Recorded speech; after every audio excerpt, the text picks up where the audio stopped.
Hola clase y bienvenidos a las hermosas playas de Cancun.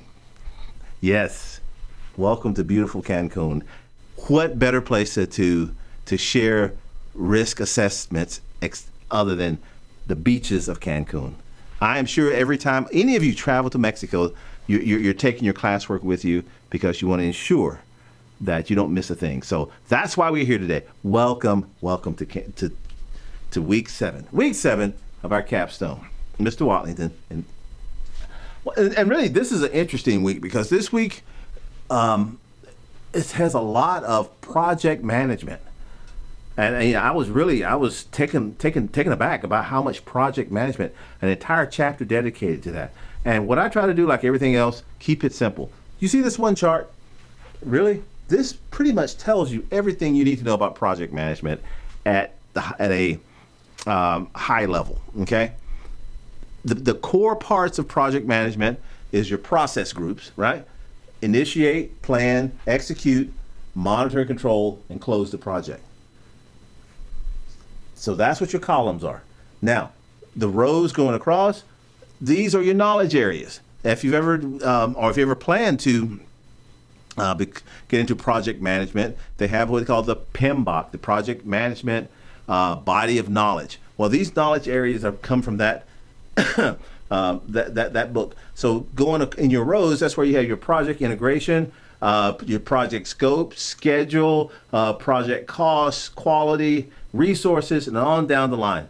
And if you go across and we kind of use it as a metric, it shows you what should be done in each of the process groups and for each of the knowledge areas. So for instance, let's say knowledge area 5, project scope management.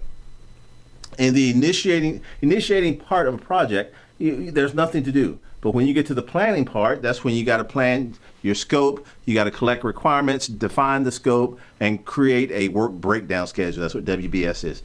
And other parts, when you do the execution, your scope is already done.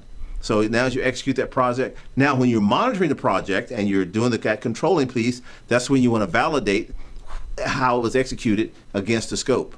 And then the closing, not a lot to do there. So you see, that's how you read that. And really, that's project management. There's a lot of things that they drill down into in the text.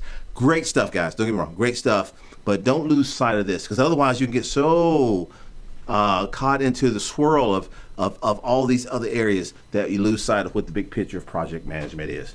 With respect to this risk assessment, yes, treat it as a project because that's what it is. You want to approach it, methodically, and that's what project management does. It gives you a methodical way of approaching a risk assessment. Now, when we talk about risk assessments as a project, some things we want to look at some different risk assessment approaches. When we do, you have different types of risk assessments, and really they kind of go along with what we've talked about all class. You can do an impact assessment. What is the and again, this goes back to what? Our slide that we've talked about every week, our risk assessment formula, right? Risk is the likelihood of a threat, right? Exploiting a vulnerability and the business impact. So you see how that fits all three types. You can do an impact assessment, you can do a threat assessment, or you can do a vulnerability assessment, or you can do a combination of all three. Now, so here are some of the tools that can be used. And this is not holistic, and I'm not saying you have to be an expert in all these tools. But one area, and I know I've used this a lot, is NIST 830. That is our NIST guide for conducting risk assessments. It brings really all these pieces together. Octave, that's another method that can be used. Octave S, which is stands for Octave Simple. Octave Allegro, which is again a more compact way of doing Octave. Octave can be a long, drawn-out process if you're not careful. IRAM 2, that's your Information Security Assessment Methodology. On down the line, like I say, you can, and we talked about these before with the RIOT. Like I say, there's a qualitative RIOT assessment method, and there's a quantitative. So these are just some of the tools that you may hear. You may hear these names used as different ways of assessing controls.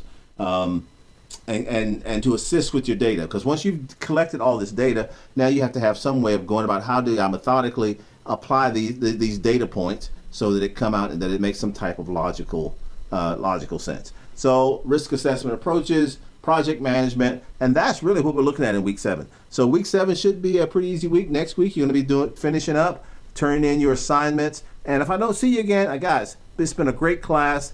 Great class. I've enjoyed it all. I've enjoyed taking you around the world, sightseeing, having our classes in different locations. Listen, God bless you. If I don't see you, have a great career. If you ever need anything afterwards, please reach out. Thank you.